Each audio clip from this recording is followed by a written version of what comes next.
आज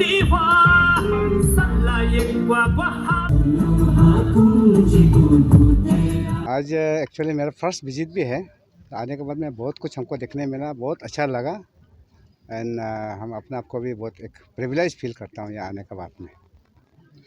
सर, आप civil aviation का मिनिस्टर है, उससे रिलेटेड मैं सवाल करना चाहूँगा सर। आपका अभी होलोंगी से दिल्ली जो और होलोंगी से कलकत्ता फ्लाइट जो है सर, इंडिगो मैनेज कर रहा है।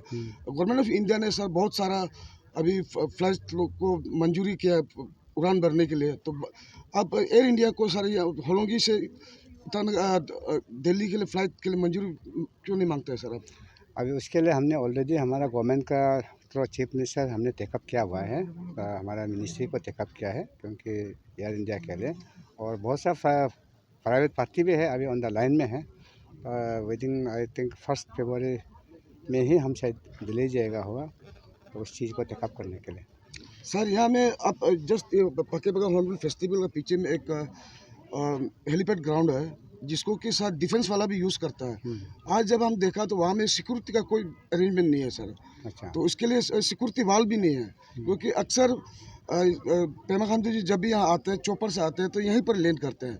और वो जो है सर VIP का सिक्योरिटी के लिए भी सर कंसर्न रहता है। तो उसके लिए सर आप कुछ ना, हमने अभी रिसेंटली लास्ट टाइम हमारा गवर्नमेंट ने एक बजट अनाउंसमेंट किया था मॉडल हेलीपैड बनाने के लिए एक डिस्ट्रिक्ट में। तो रिक्वायरमेंट को हमने मंगाया है। अभी 1-2 डिस्ट्रिक्ट है, अभी तक हमको सबमिट नहीं हुआ। अगर 1-2 डिस्ट्रिक्ट विदिन 2-3 डेज में अगर सबमिट हो जाता है तो हम प्लानिंग डिपार्टमेंट को दे देगा।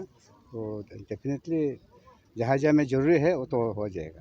Sir, handbill there are now we have just recently I also announced that the cabinet has decided to set up this special task force, and also the forest guards, special forest guards to be recruited, 336 to be precise, out of which 25% will be for those who are already employed in the department of Tree Tiger Reserve, particularly this thing Pake, Namdafa and Kamlang.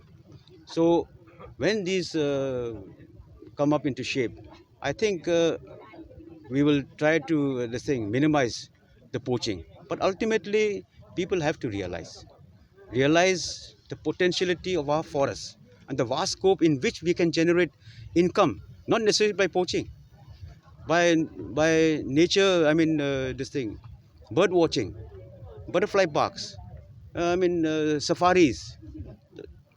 Africa, they survive on the African safari.